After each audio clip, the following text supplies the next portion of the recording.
जैसा कि आप लोग विदित हैं, इस आंदोलन के लगभग 2 चरण यहाँ पर हो चुके हैं। मैं मुन्ना भाई को इस संघर्ष समिति का धन्यवाद देना चाहूँगा और इन्होंने इस आंदोलन को उठाया। समय जब था, एक बार यहाँ की संघर्ष समिति हमारे जिले के मुखिया से मिली तो बात पत्रकारों पर सीधा आती है। कई पत्रकार वहाँ पर 4 मौजूद थे और मैं ऑफिस के बाहर खड़ा था। उस दिन मीडिया पर कोई खबर नहीं चली, जो कि देश का स्तंभ होता है, तीसरा स्तंभ। माननीय, मैं जनता के लोग जो यहाँ पर आए हैं और मेरी मातृशक्ति, मैं ये कहूँगा कि संघर्ष, एकता और विजय 3 चीज़ होनी चाहिए। आप संघर्ष करने आए हो, हम यहाँ पर एक संघर्ष समिति गठित करेंगे जो इस आंदोलन को आगे ले जाएगी। सबसे पहले तो मैं आपके सामने बात रखूँगा, सिडनी में जब बेस्ट चिकित्सालय था, बेस्ट हॉस्पिटल विकसित हुआ था, उसका नाम उप जिला चिकित्सालय शिमली पोस्ट में महिला बेस क्यों रखा गया?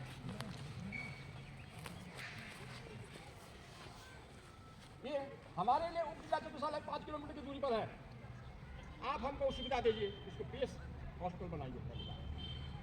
मैं शासनादेश, उत्तराखंड सरकार की शासनादेश medical health and medical education department के द्वारा एक शासनादेश निकला था अभी 9 मार्च 2022 को, जिसमें यहाँ पर कुछ पद सृजित हुए थे। आपको विदित होना चाहिए यह पद कहाँ से भरे गए। यह पद जो है अन्य जगहों से, आउटसोर्स एजेंसी से जो अन्य जगह कार्य कर रहे थे, पोखरी में, गैरसैंण में, उन पदों को यहाँ पर लाया गया। उसके बाद कुछ सिंपल प्लेन एमबीबीएस को यहाँ पर लाया गया। अगर हम बात करें उप जिला चिकित्सालय शिमली पोस्ट में महिला बेस हॉस्पिटल की, उसमें 5-7 स्पेशलिस्ट के पद होते हैं, लेकिन 2 पद यहाँ पर भरे जा चुके हैं। NRHM भारत सरकार की स्कीम है। एक सर्जन का पद भरा गया है, जनरल सर्जन का, एक ऑर्थोपेडिक का। वो जनरल सर्जन जो कि वहाँ पर लगभग 3 महीने से मौजूद है, यानी कि जब किसी कार्य के लिए हथियार नहीं है तो वो क्या करेगा। मैं इस शासनादेश पर आता हूँ। अरविंद सिंह चौहान अपर सचिव उत्तराखंड शासन में है। डॉक्टर प्रेषित है हमारे महानिदेशक चिकित्सा स्वास्थ्य एवं परिवार कल्याण को। इसमें कुल मिला के 28 पद आए थे। 14 पद और 12, 28 पद हैं। ये 48 बेडों का हॉस्पिटल गवर्नमेंट ने अभी स्वीकृत किया है, क्योंकि कोविड में यहाँ पर कुछ बेड लगे थे। 48 बेड का हॉस्पिटल गवर्नमेंट ने इसको स्वीकृत किया।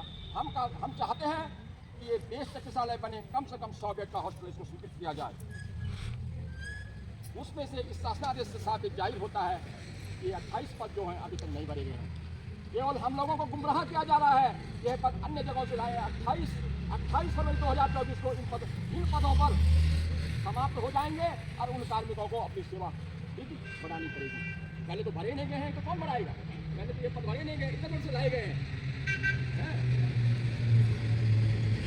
इसके बाद कंप्यूटर ऑपरेटर जो आउटसोर्स से भरे जाने हैं, कंप्यूटर ऑपरेटर, बोर्ड में vaccine, magistrate assistant, OT assistant, electrician, plumber, चौकीदार, चपरासी कार्यालय हेतु ये पद आपके आउटसोर्सिंग, गवर्नमेंट की आउटसोर्स एजेंसी होती है, उससे भरे जाएंगे। अन्य पद जो हैं गवर्नमेंट अपॉइंटेड करेगी। उसमें केवल यहाँ पर एकमात्र जो गवर्नमेंट से जो पद है वो खाली रहता है। स्टाफ नर्स का यहाँ पर कोई अभी पद नहीं है। 2 स्टाफ नर्स जो आई है वो अलग कोटे से, आउटसोर्स कोटे से आई है। एग्जीक्यूटिव टेक्नीशियन विभाग से यहाँ पर आदेश है। 3 दिन उसकी पोखरी में ड्यूटी है, सोमवार मंगल को यहाँ है, बाकी 3 दिन कहाँ है पोखरी, CSC पोखरी में। फिजियोथेरेपिस्ट का पद यहाँ से हुआ है, वो पद भी अभी वैकेंट है, वैकेंट नहीं है, खाली है। CCG टेक्नीशियन का पद यहाँ फिक्स हुआ है, वो भी खाली है। मित्र सहायक का पद भी यहाँ खाली है। धन्यवाद। मेरे छोटे भाई नेकी जी जो यहाँ पर मौजूद हैं, मैं विकसित भारत संकल्प यात्रा में मौजूद था कुछ दिन पहले, तो उसमें कई बातें कही गई। मेरे सुझाव है कि अगर हम आंदोलन को तेजी से गति देते हैं, और साथ ही साथ मैं ये भी आपसे गुजारिश करूंगा, देश चिकित्सालय अगर सिमरी में खुल जाता है या उप जिला चिकित्सालय ही रहता है महिला बेस पोस्ट में, तो इसमें एक प्रधानमंत्री जनधन औषधि केंद्र खोला जाए, जन स्वास्थ्य को अच्छे रेट पर दवाई उपलब्ध हो। पहली मांग। ये मांगे तो खैर बाद में भी रखी जा सकती है। आज के जो संचालन कर रहे हैं हमारे नेगी जी, मैं उनसे गुजारिश करूंगा कि आज ही आप जो क्षेत्र से जो जनप्रतिनिधि आए हैं, हमारे प्रिंट मीडिया के लोग भी यहाँ पर मौजूद हैं, और कई लोग यहाँ पर अपना समय हमें दे पाए हैं। एक संघर्ष समिति गठित की जाए। मैंने कहा संघर्ष, एकता और विजय। जब आप संघर्ष करोगे और एकता आपके मन में होगी तो विजय जरूर होगी। कहा था कि संघे शक्ति कलिगे। अगर आपके पास क्षमता है तो आप सब कुछ ले सकते हो, लेकिन मैं आपका ध्यान आकर्षित करूंगा एक मुख्य बिंदु पर। संघर्ष समिति का जो कोषाध्यक्ष बनेगा, इसके लिए बगैर आय व्यय के, बगैर धन के कोई संघर्ष नहीं हो सकता है। मैं सभी सदस्यों को अवगत कराना चाहता हूँ, जो भी अपनी इच्छा से संघर्ष समिति को देना चाहता है। यहाँ पर हमारे एक काफ़ी कार्यकर्ता पुलिस जी आए होंगे, हार्डवेयर वाले हैं, वो भी पोस्ट जमा करेंगे, क्योंकि इसमें रणनीति बनाई जाएगी हमारी लड़ाई अब इस जिले के अधिकारियों से नहीं है, हमारी लड़ाई सीधा शासन और प्रशासन से है। ये सब छूट गया आपकी, जो आप यहाँ पर जाओगे कि हमें ये पद दे दो। आज हमारे जो एमएलए हैं इस क्षेत्र के जो जीते हैं, आज उनको भी यहाँ होना चाहिए था। हमारी बात कौन सुनेगा? आज वो भी यहाँ मौजूद नहीं है। धन्यवाद नेगी जी। माँ चंडिका की इस पवित्र भूमि पर और माँ चंडिका को नमन करते हुए, भगवान शांतेश्वर महादेव को नमन करते हुए, और सभी हमारे बुजुर्गगण, हमारी मातृशक्ति, क्योंकि नाम लेने में समय अधिक हो जाएगा, समस्त लोग, जिन लोगों ने भी अपना अमूल्य समय यहाँ पे दिया, मैं उनका दिल की गहराई से धन्यवाद करता हूँ। पूर्व में भी यहाँ पर मुन्ना भाई लोगों ने सबका फोन आया कि आप लोग आओ, आंदोलन हुआ, तो हमने भी सारे बाजार में कर्णव्याग में सब लोगों को बोला। तो हमारे समाज में ऐसी मानसिकता है, कई लोगों ने मेरे को बोला, अरे ब्रजेश भाई तुम कहाँ बोलो, सिमली वाले चारे में कर्णव्याग का हॉस्पिटल सिमली चले जाए। मैंने उनको कहा, मैंने कहा अपनी सोच बदलो। श्रीनगर में 3 किलोमीटर पर 2 हॉस्पिटल है, बेस हॉस्पिटल है, संयुक्त है। आज पौड़ी के लोग क्यों प्रगति कर रहे हैं? सारे सांसद, चाहे बीजेपी हो चाहे कांग्रेस हो, सांसद का टिकट पौड़ी वालों को मिलता है। वो इसीलिए हमको बोलते हैं हम चमोली के ढबरे हैं। ये इसी सोच के कारण है। आज पौड़ी के लोग प्रगति कर रहे हैं, वहां से 3 बार मुख्यमंत्री बन गए, चाहे किसी दल के भी हो, सांसद बन गए, और हम चमोली के लोग आपस में लड़ रहे हैं। मैंने उनको कहा अपनी सोच बदलो, ये गलत सोच है तुम्हारी। हम चाहते हैं ये बेस हॉस्पिटल है, इसका बेस का निर्माण हो, नहीं हो तो इसको मेडिकल कॉलेज का दर्जा दिया जाए। अगर हमारी जनता चाहेगी तो सरकार को जागना पड़ेगा, सरकार को हिलाएगी तो सरकार इसको मेडिकल कॉलेज बना सकती है। लेकिन तब बनाएगी जब हम सब लोग एक होंगे, जब हम सब लोग एक मुट्ठी में होंगे। अकेला न देवेंद्र की कुछ कर सकता है, न डिमरी जी कुछ कर सकते, न मैं कुछ कर सकता। जब सब लोगों का सहयोग होगा तो होगा। आज सुबह मेरे माननीय प्रदेश अध्यक्ष जी से बात हुई, मैंने भर्ती से मैंने सारे ग्रुपों में डाल दिया, भाजपा के प्रदेश ग्रुप। तो मेरे को कल से लगातार फोन आ रहे। मैंने कहा मैंने डाल दिया, पहले मेरी जनता है तब पार्टी है। आपने निकालना, मेरे को निकाल दो, कोई दिक्कत नहीं है। पार्टी जनता से बड़ी हमारी पार्टी नहीं है। जिस जनता की के लिए लोग इतनी बड़ी बिल्डिंग बनी, 16 करोड़ खर्च हुए, अगर वो हॉस्पिटल चालू नहीं होता है, लोग श्रीनगर जाते जाते, रुद्रप्रयाग जाते मरते रहेंगे, क्या करें इस पार्टी? मैंने कहा निकाल दो। अगर आपको दिक्कत है, मैंने ग्रुप में इसलिए डाला कि सारे लोग इसमें पहुंचे। ये किसी दल का नहीं है न किसी का है, सारे सर्वदलीय बैठक है। और हम संपूर्ण हमारे कभी संघर्ष समिति के अध्यक्ष यहाँ पे हैं। मैं विश्वास दिलाता हूँ कि इस संघर्ष समिति को कि अगर गांव-गांव से महिलाओं को उठाना पड़ेगा, हम इसके लिए भी तैयार हैं। अगर भूख हड़ताल भी करनी पड़ेगी, हम इसके लिए तैयार हैं। हम अपनी सरकार से आज भी यहाँ पे मांग करते हैं कि सरकार, हमने प्रदेश अध्यक्ष जी को, स्वास्थ्य मंत्री को, सबको ज्ञापन दिया प्रदेश अध्यक्ष जी को मैं डाक मंगल में मिला, मैंने कहा भाई साहब ये स्थिति है, एक हॉस्पिटल है चमोली जिला, सारे जिले पूरा चमोली जिला यहाँ पे केंद्र बिंदु सिमली है, वहाँ पे ना जाम की समस्या है, आप तत्काल इसको पहले तो मेडिकल कॉलेज बनाओ, नहीं तो बेस तो बनाओ, पहले इसको 300 बेड की भगवान जी का 300 बेड का बनाओ इसको। रेलवे ने वहाँ पे 50 बेड का हॉस्पिटल बना के तैयार कर दिया और वहाँ पे डॉक्टर ही नहीं है, लोग आ रहे हैं घर जा रहे हैं, बात खत्म ना, वहाँ पर जांचे हैं। तो इसलिए मैं सब लोगों से निवेदन करता हूँ, हमारे प्रधानगण हैं, क्षेत्र प्रधानगण हैं, सब लोगों से निवेदन करता हूँ कि हमने बीडीसी सदन में भी ये बात उठाई, बीडीसी सदन के माध्यम से भी हमने सरकार को भेजा कि इसका तत्काल इसको शुरू करना चाहिए, लेकिन सरकार को मानना पड़ेगा। मैं तो ये कह रहा हूँ कि हमारी पूरी कबीरी पट्टी होगी, इधर नोटी हो गया, इधर नोली न्याय पंचायत हो गया, सारे लोग अगर एक सुर में कह दें कि जब तक ये हॉस्पिटल अगर चालू नहीं, बेसरकार चालू नहीं होता, हम लोकसभा चुनाव का बहिष्कार करेंगे। सरकार को जागना पड़ेगा, अधिकारी को जागना पड़ेगा, और जहाँ भी हमारे सहयोग की आवश्यकता होगी हम इस समिति के लिए दिन रात अपना सहयोग देंगे। धन्यवाद। माँ चंडिका के पावन आंगन में आज देश संघर्ष समिति जो बनाई है उनके प्रधान में ये बैठक का आयोजन यहाँ पे किया जा रहा है, और आप लोगों ने हमें भी आमंत्रित किया, इसके लिए मैं संघर्ष समिति सिमली का बहुत बहुत धन्यवाद करता हूँ। साथियों, बहुत बड़े गर्व की बात है कि हमारे बीच में इस प्रकार के जो लोग हैं जिनको बुराई के प्रति लड़ना आता है और सदैव ही बुराई के खिलाफ संघर्ष इन लोगों ने किया है। मैं बहुत बहुत धन्यवाद करना चाहता हूँ दुर्गा निधि जी का, जिन्होंने इस लड़ाई को लड़ी है, और उनके साथ जिन लोगों ने भी उनका सहयोग किया है उनका बहुत बहुत आभार और बहुत बहुत धन्यवाद।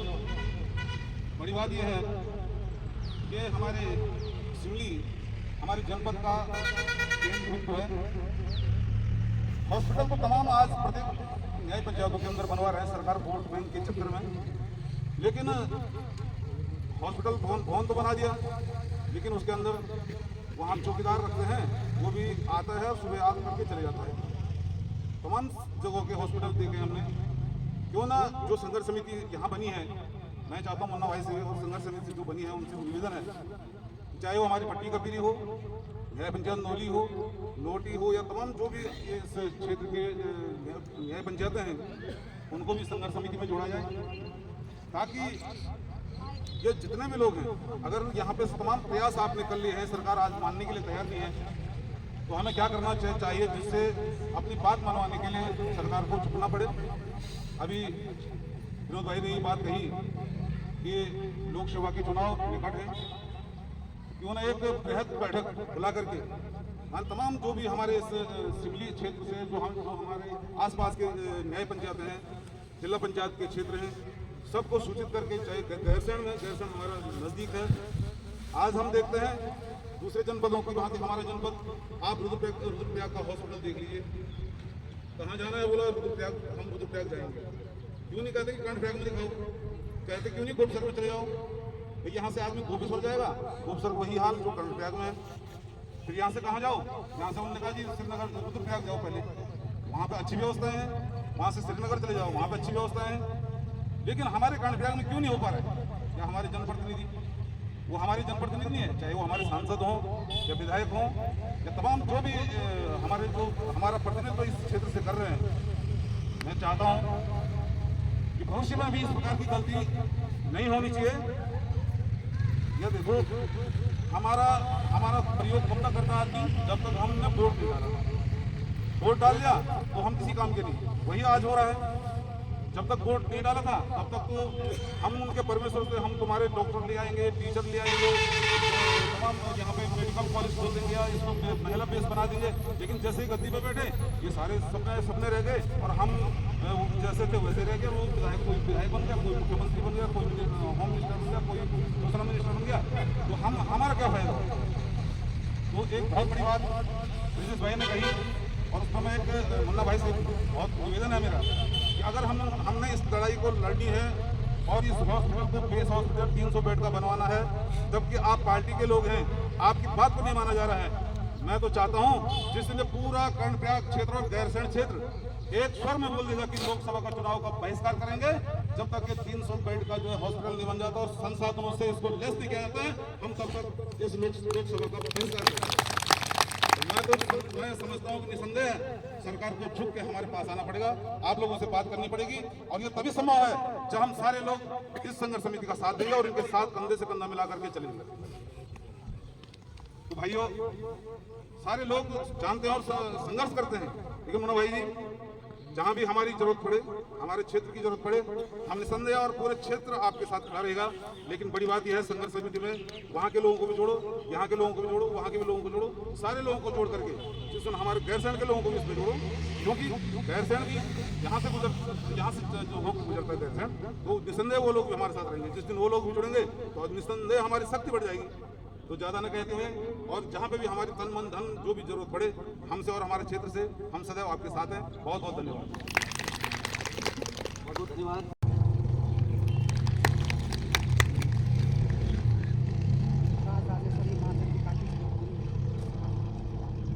सबसे पहले भगवती के चरणों में नमन।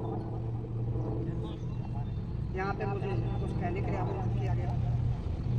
सबसे पहले तो ये कहूँ, मैसेज फेसबुक आया था कि मुझे पता चला था कि वहाँ पे कुछ होना है, बेस हॉस्पिटल के संबंध में है, तो वैसे हमेशा कहा उसी बारे में जा सकता है जिसके बारे में आपको जानकारी हो।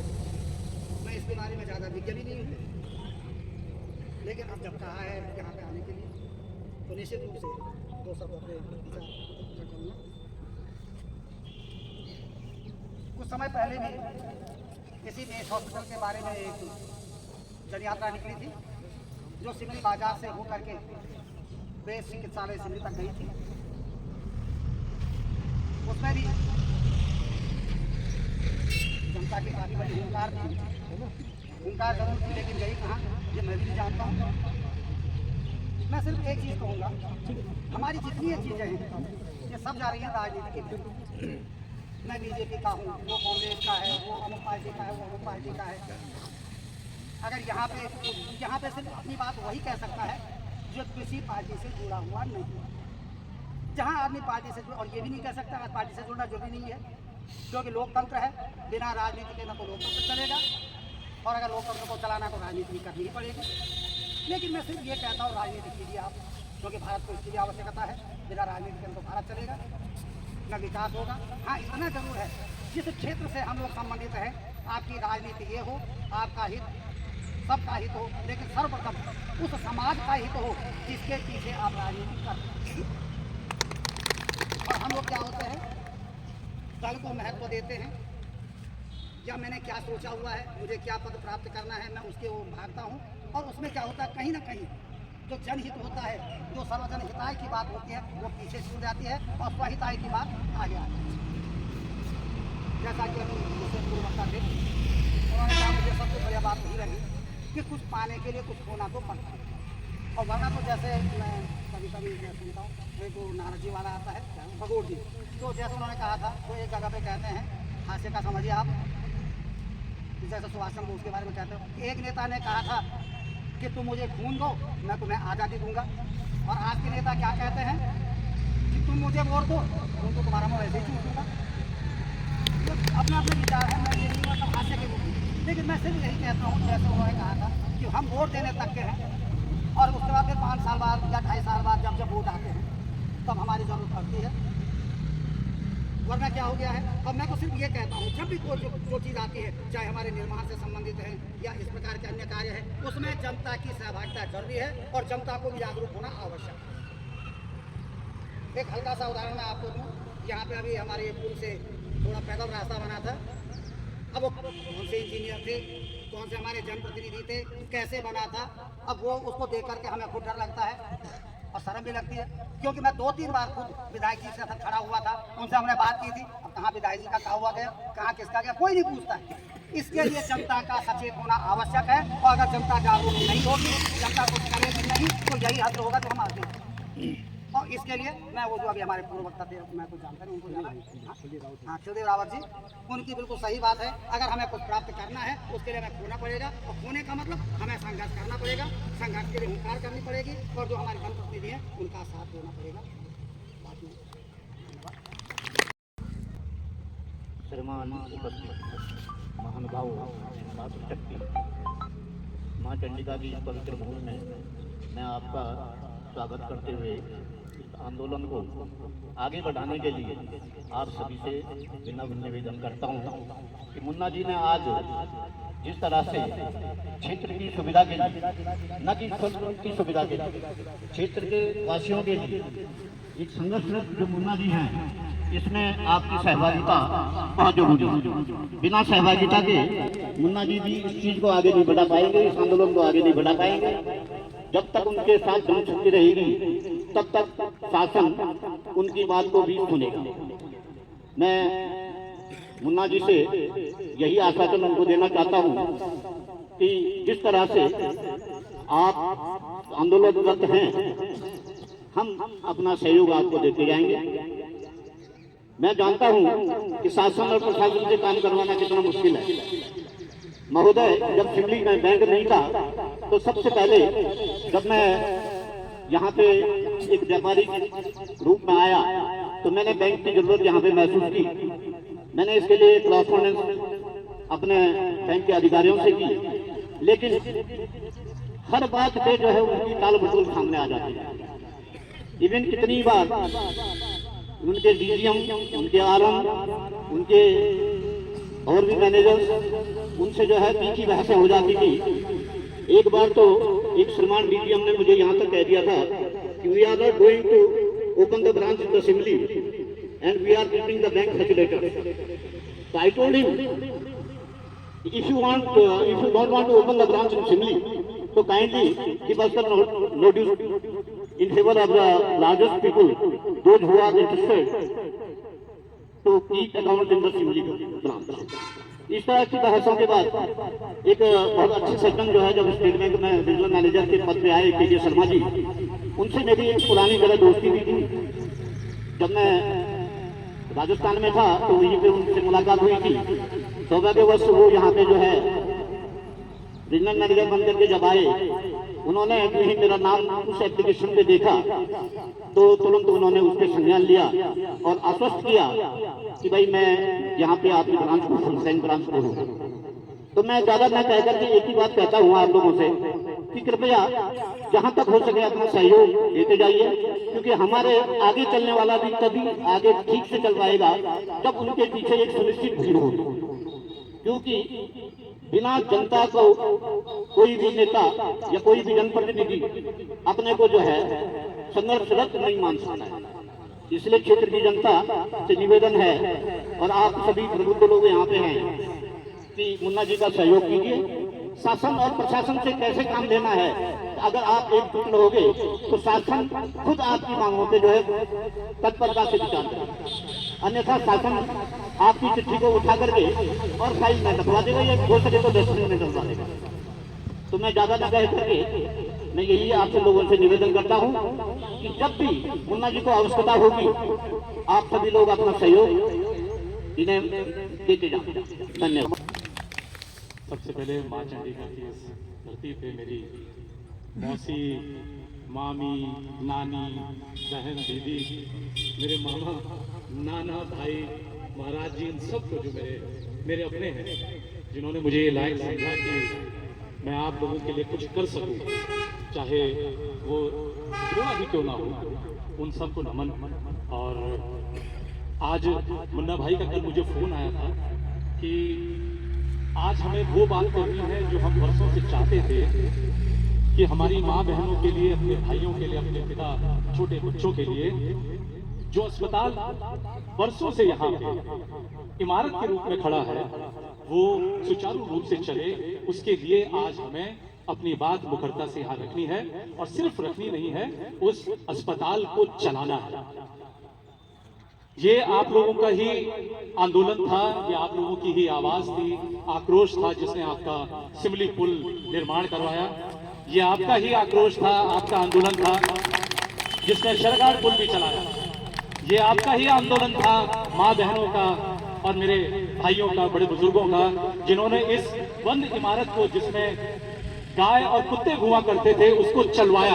ये आप ही लोग थे।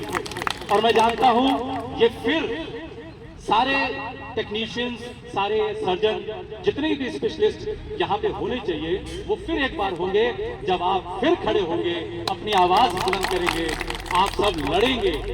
और ये लड़ाई अब सिर्फ तलवार की या रोड पे सिर्फ हल्ला मचाने तक की नहीं होनी चाहिए, ये मेरा मानना है। ये लड़ाई अब बौद्धिक भी होनी चाहिए, और वो बौद्धिक लड़ाई वो होती है जिसमें हम प्रमुखता से अपने स्वास्थ्य मंत्री या हमारा मुख्यमंत्री या हमारा वो प्रतिनिधि जो हमारे वोट से जीत के वहां गया है, वो हमारी बात को सुने, चाहे वो हमारा यहाँ से मित्र मंडल जाए, चाहे हमें वहां जाके अपनी बात स्वयं रखनी पड़े, लेकिन अब हमें बौद्धिक तौर पे भी ये लड़ाई लड़नी होगी। सिर्फ पत्थर उठाने से अब लड़ाई नहीं लड़ी जाती। उस लड़ाई लड़ने के लिए हम अपने बच्चे, अपने भाई बहन भेजते हैं सीमा पे लड़ने के लिए। अब लड़ाई में थोड़ा बदलाव लाना होगा। मैं जानता हूं कि हर कोई चाहता है कि ये अस्पताल चले, क्योंकि ये बेस अस्पताल ही होना चाहिए। इसे बदलकर उप जिला अस्पताल कर दिया गया है, जिसमें प्रकोष्ठ में महिला बेस अस्पताल किया गया है। हमें ये बिल्कुल भी पसंद नहीं है, ये हमारी मांग थी ही नहीं कभी। बेस अस्पताल मतलब बेस अस्पताल, इससे कम कुछ भी नहीं। और आप सब ये करके दिखाएंगे, मैं जानता हूं। और मैं हमेशा से आपके साथ हूं, सबके साथ। जब आप एक आवाज देंगे मैं हमेशा हूं। मुझे कहा गया, मुन्ना भाई ने कहा मैं देहरादून में रहता हूं, मेरा देहरादून में कोई मकान नहीं है। मेरा नौली में मकान है, 2 मकान है, एक भी नहीं, 2 मकान है। मेरा शहर में भी कहीं कोई मकान नहीं है। हाँ, जरूर पलायन की मार मुझ पे भी पड़ी थी, मेरे माँ पिताजी पे भी, तो हम बाहर शहरों में गए, पढ़े लिखे, नौकरी की, लेकिन वापस से अपने ही गांव में आए। अपने ही गांव में अपने क्षेत्र के लिए, अपने इसी क्षेत्र के लिए हम लड़ते हैं। और लड़ाई जब बेस अस्पताल की आएगी तो मैं, मेरे जैसा हर कोई युवा, मेरी माएँ, मुझे पता है ये जो मातृशक्ति है ये कभी भी पीछे नहीं हटती। और ये जो बेस अस्पताल अब वापस से शुरू होगा, टेक्नीशियंस भी आएंगे तो इसी मातृशक्ति की वजह से आएंगे, ये मेरा पूरा विश्वास है। एक बात मैं आखिर में ये कहना चाहूंगा कि जैसे ही मुझे पता चला कि यहाँ पे टेक्नीशियंस और खासतौर पर स्पेशलिस्ट नहीं है, मैंने अपने प्रयास से, और वो मैं नहीं हूँ, मेरा पूरा क्षेत्र है, मैंने अपने प्रयास से दिल्ली में और देहरादून में मैक्स हॉस्पिटल में बात की है। ये मेरा अपना स्वयं का प्रयास है, जिसमें हम यहाँ पे जितने भी स्पेशलिस्ट हैं, जैसे कि गायनेकोलॉजिस्ट, दूसरा यहाँ पे रेडियोलॉजिस्ट नहीं है। मेरा प्रयास रहेगा कि यदि हम यहाँ पे रेडियो, क्योंकि अल्ट्रासाउंड की मशीन तो आ गई है, लेकिन रेडियोलॉजिस्ट नहीं है, इसलिए बोलो अल्ट्रासाउंड की मशीन चल नहीं सकती। हमारा ये प्रयास रहेगा कि हम वो रेडियोलॉजिस्ट को लेके आए, गायनेकोलॉजिस्ट को लेके आए, ये सब यहाँ पे आए ताकि हम सबको ये सुविधा मिले। और इसके अलावा भी जितनी भी सुविधाएं हमको मिलनी चाहिए, हम सब एक हैं, एक साथ इसके लिए लड़ेंगे, शारीरिक भी और बौद्धिक स्तर पर। बहुत बहुत महेंद्र रावत जी, आपका सहयोग हमको मिलेगा ऐसी मैं उम्मीद कर रहा हूँ भाई। धन्यवाद देवेंद्र नेगी जी, आपका बहुत बहुत धन्यवाद। जो क्षेत्र की समस्याओं के लिए हर समय लड़ते रहते हैं, और यहाँ पे हमारी मातृशक्ति, हमारे भाई बहन जो अपनी क्षेत्र की समस्याओं के लिए, पिछली बार भी हमने यहाँ पे एक रैली रखी हुई थी, उसके लिए सभी लोग एकत्रित हुए थे। हम गौरव सेनानी भी उस समय अपनी पिकेट के साथ वहाँ पे उपस्थित थे, तमाम गौरव सेनानी थे। और हमारे सचिव साहब महोदय श्री आशुतोष सती जी, जो अपने स्थान पर खड़े हुए हैं, बहुत ही सुंदर कार्य जो कि गौरव सेनानी के लिए कर रहे हैं, उनका हम भी दिल की गहराई से धन्यवाद करते हैं। और हमारे गौरव सेनानी के मीडिया प्रभारी देवेंद्र सिंह कंडवाल जी, जो यहाँ पे हर उपस्थित है, और पिछली बार भी यहाँ पे उपस्थित थे, हमें गर्व है उन पे, और हर गौरव सेनानी पे हमें गर्व है, हर क्षेत्र की महिलाओं पे हमें गर्व है, और हर आदमी पे हमें गर्व है। अपनी क्षेत्र की समस्या के लिए हमें लड़ना होगा, आवाज उठानी होगी, तभी जाके हमारी समस्याओं का समाधान होगा, और होगा, निरंतर होगा, हम करेंगे इसको। ये हमारी आवाज है, और बुलंद आवाज फौजी में होती है और हर आदमी में होनी चाहिए, ये हमारा भी मानना है और मातृशक्ति का मानना भी है। बहुत बहुत धन्यवाद, ज्यादा समय नहीं लूंगा, यही पे अपने शब्दों को विराम दूंगा। और क्षेत्र की समस्याओं के लिए गौरव सेनानी तत्पर रहेगा, और अधिक से अधिक संख्या में हम यहाँ पे एकत्रित रहेंगे। धन्यवाद।